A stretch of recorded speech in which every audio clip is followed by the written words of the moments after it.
राम सीताराम सीताराम कहिए, जाहि विधि राखे राम ताहि विधि रहिए। मुख में हो राम नाम जान सेवा हाथ में, तू अकेला नहीं प्यारे राम तेरे साथ में। जय राम राम जय राम राम जय राम राम जय राम राम जय राम राम जय राम राम जय राम राम जय राजा राम। जय श्री हरि। पूज्य गुरुदेव के चरणों में बारंबार प्रणाम। किसी भी क्षेत्र में सफल होना हो तो जो लक्ष्य है, रात दिन केवल दृष्टि जब उस पर होती है, उसको पूर्ण करने के या प्राप्ति के निमित्त जो जो कार्य करने चाहिए वो जितने मनोयोग से भावपूर्ण किए जाते हैं, उस बात की सफलता उससे उतनी ही अधिक सुनिश्चित होती जाती है।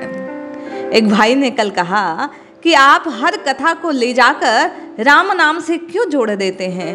अरे भैया, आपका और मेरा लक्ष्य राम जी को पाना है, तो हमारे जीवन की एक एक जो भी परिणति है कार्य की, वो राम जी पे जाकर रुकनी चाहिए, तभी तो राम मिलेंगे।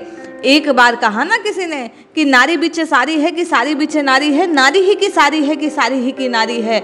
ये बात पता नहीं चलना चाहिए कि हम राम नाम में लिप्त हैं कि राम नाम हम में। हम दोनों जब एकाकार हो जाएंगे, तभी में वास्तव में हमारे आत्म तत्व का बोध आपको और मुझे होगा। इसलिए जहां दृष्टि जाए उसमें ये बात तलाश करनी चाहिए कि ये हमारी राम नाम की साधना को कैसे पुष्ट कर सकती है, ये कथा राम नाम की पूर्ति में किस प्रकार सहायक हो सकती है। ये बात राम नाम को और अधिक बलतर अपने को प्रकट करने की कैसे मन में लालसा जगा सकता है। हम और अधिक कैसे राम राम राम राम कृष्ण कृष्ण कृष्ण कृष्ण पुकारें, ये लालसा कैसे जगे। हर बात से केवल इसी मर्म को निकालने का प्रयास मैं और आप करते हैं। आइए एक कथा श्रवण करते हैं और जानते हैं कि जब आप और मैं नित्य निरंतर राम राम राम राम पुकारें, तो हमारे स्वभाव में ये एक बात और बननी चाहिए कि भरोसा केवल और केवल भगवान का होना चाहिए। अन्य किसी और के दृष्टि लालच से, लालसा से उठनी ही नहीं चाहिए। ये सत्य कथा हमें और आपको राम राम राम राम कैसे पुकारना है, नाम जाप को एक और कौन से सद्गुण से युक्त होना चाहिए, ये सिखाती है।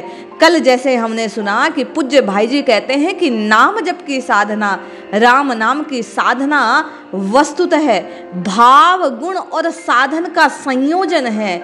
नाम जप की साधना कोई एक वस्तु नहीं है, एक लक्ष्य नहीं, वह तो सतत जीवन में प्राप्त होने वाले भाव, सद्गुणों और साधन का संयुक्त स्वरूप है। आइए इस कथा को श्रवण करते हैं, भाव को मर्म में स्थापित करते हैं और राम राम जप कर अपने जीवन को सार्थक करते हैं। कहते हैं, भक्ति करते समय, नाम जपते समय मन शांत रहना चाहिए। सभी प्रकार की जो लालसाएं हैं उससे हृदय को बचाकर केवल और केवल प्रभु के दर्शन की लालसा नित्य नित्य नित्य इस हृदय में बढ़नी चाहिए कि मुझे राम जी की कृपा मिल जाए, मुझे प्रभु कृपा मिल जाए। ये लोक कथा वास्तव में इसी और संकेत करती है। ये बतलाती है कि नाम जपने में, भक्ति करने में विधि विधान का वैसा महत्व नहीं है जैसा हृदय में भाव का महत्व है। एक समय दो संत महाराज थे, दोनों की भक्ति का तरीका अलग अलग है।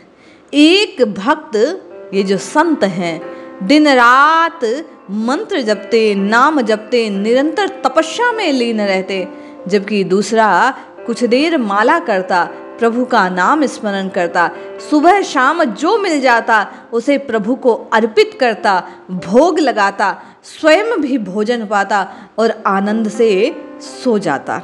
एक दिन दोनों के मध्य इस बात को लेकर झगड़ा हो गया कि हम दोनों में से बड़ा संत कौन।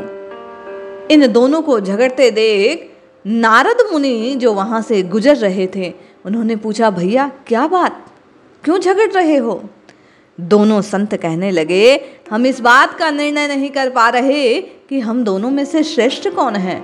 हमारी दृष्टि से हम दोनों अपने अपने में श्रेष्ठ हैं। नारद जी ने कहा, छोटी सी बात, इस बात का फैसला तो मैं कल कर दूंगा।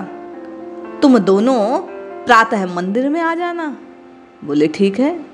दोनों संत महाराज सुबह सुबह मंदिर में गए। पहले संत जो दिन रात तपस्या करते हैं, जैसे ही मंदिर में पहुंचे तो उन्हें एक स्वर्ण की अंगूठी दिखाई दी, मुद्रिका। उन्होंने उसे चुपचाप उठाया, आसन के नीचे छिपा कर रख दिया और अपना माला फेरने लगे। कुछ देर बाद दूसरा भक्त भोग बनाकर प्रभु को अर्पित करने आया। उसने भी उस अंगूठी को देखा, लेकिन अंगूठी की ओर ध्यान न देकर प्रभु को भोग निवेदित किया भाव से।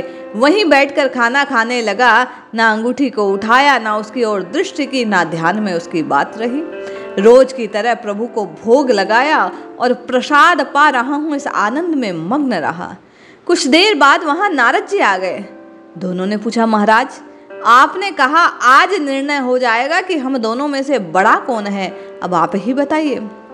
संत के ऐसे पूछने पर नारद जी ने कहा कि संत महाराज अपने आसन से आप खड़े हो जाइए।